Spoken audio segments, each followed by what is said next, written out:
This is the Best Syndication News video production. On May 2nd, 2008, we traveled to the office of San Bernardino County 1st District Supervisor Brad Mitzelfelt in Hesperia, California.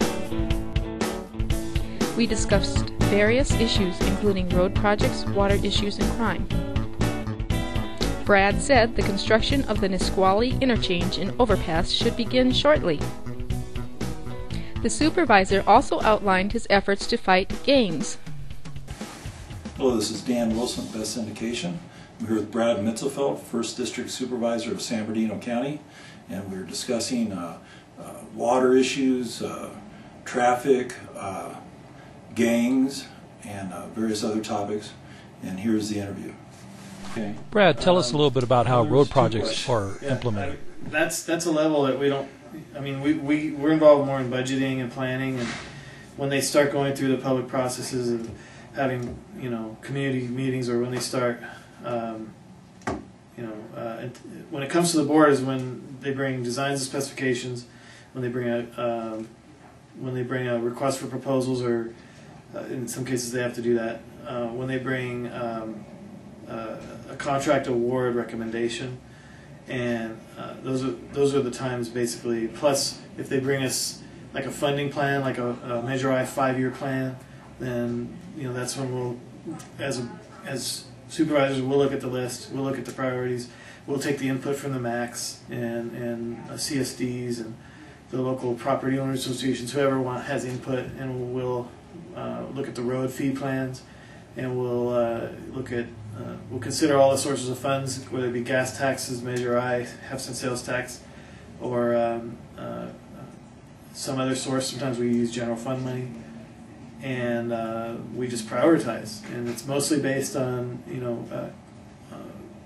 professional recommendations from our public works staff when they go out and they do traffic studies. And our first priority is always safety, and we also look at the convenience of the residents, what's going to benefit the most residents, and that's how we prioritize.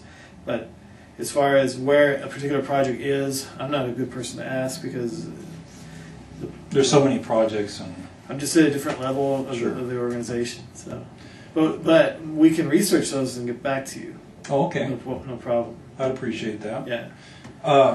There's one that you probably know a little bit about. It involves the Nisqually interchange. Where does that stand right now? Is there anything that the county supervisors can do to speed that up? Or well, the Nisqually interchange, I don't suspect that it's going to be delayed. I believe it'll begin construction by the end of 2009. It is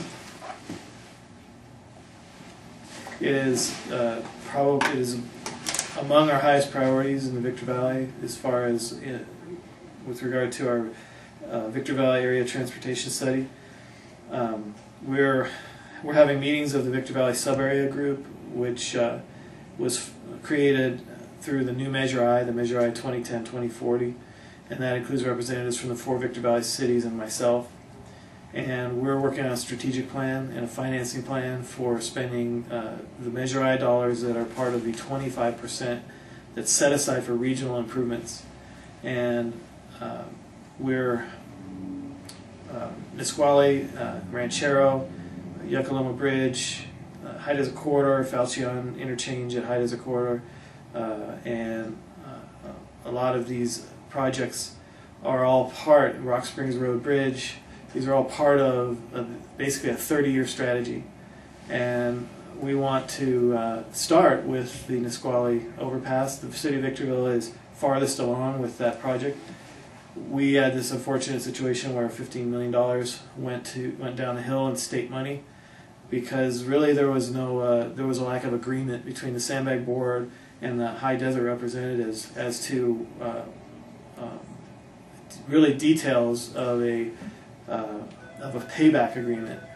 And it's unfortunate that they couldn't work out their differences, because now we've got to figure out how to backfill that $15 million. Now, I believe that the city has the capacity to do that, and as one member of the Victor Valley sub-area, I'm going to work to get all of the projects funded, because the plan won't work unless all the projects are built. That's delayed a year though, right? No. No? I will not accept a delay in that project. Okay. I believe it will begin construction next year, and Early next year or middle? I don't remember the exact date they're estimating, but Okay. they're the first project to begin construction. And if there's anything that I need to do at the sandbag level to make sure that happens, I'm going to do it. And we also have a commitment from Sandbag that we're going to get that $15 million back, and I won't rest till we do. That money was sent to the I-10 HOV lanes, but there was a commitment, and we will make good on that we will get that money back to the high desert. Okay. You know, there was the corridor between Victorville and, what's the date on the corridor between Victorville and Palmdale? The high desert corridor. Well, we think we could begin the first phase of construction, which would be from Highway 395 to I-215, or I-15, and the Falchion interchange, and then a little bit beyond. We think we can begin construction on that by 2013, so that's 5 years. The ultimate project, if we're in the process now of evaluating bids between the joint powers authorities that are managing that project, and that's the 50-mile highway between Palmdale and Apple Valley, basically. That will be the new crosstown, major expressway that will go through the north of Victorville and Apple Valley, and it'll tie into somewhere in Lucerne Valley area or eastern Hesperia to the new Southern Beltway, which will probably run through Southern Hesperia and Summit Valley near Rancho Las Flores. It's going to have a lot of capacity to carry a lot of regional traffic, and so it's all part of the 30-year plan. And You think it'll take 30 years to get that finished? The high desert corridor, if we rely on traditional methods of construction, of environmental work, of engineering, and particularly financing, it will take 30 years. I am not satisfied to wait 30 years. I believe that we can do it in 10 years or less if we're able to use public-private partnerships, which may include hot lanes or toll lanes, which would require special legislation, and the legislature has been reticent of late to approve that kind of authority. However, I did attend a conference today in Ontario where I was given some hope. There may be some legislation under which we can we can build a significant portion of the high desert corridor, which is also designated as E220 in the Federal Transportation Efficiency Act authorization.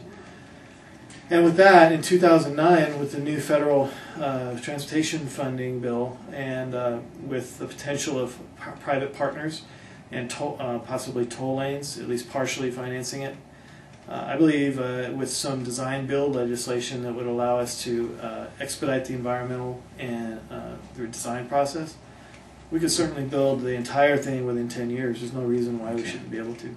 Is that a federal highway? Would it be a federal freeway or state or county? Or what? I guess it'd be a state. It's a federal high priority corridor under their plans. Okay. And that's why they designated it as E220, and they said it was among the western U.S., it's one of the high priority new corridors that they want to support. Currently, it's not a state highway. It's off system is the term that they use. Currently, we're developing it between the two counties, Los Angeles and San Bernardino, and the two fastest growing areas of both counties, which is the high desert.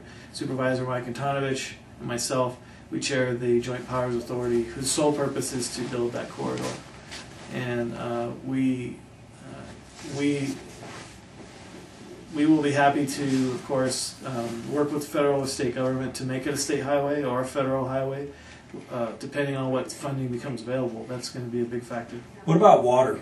What can the county do to ensure plenty of water here in the high desert? Well, the Mojave Water Agency is primarily responsible for providing water, and This has been a Best Syndication News video production.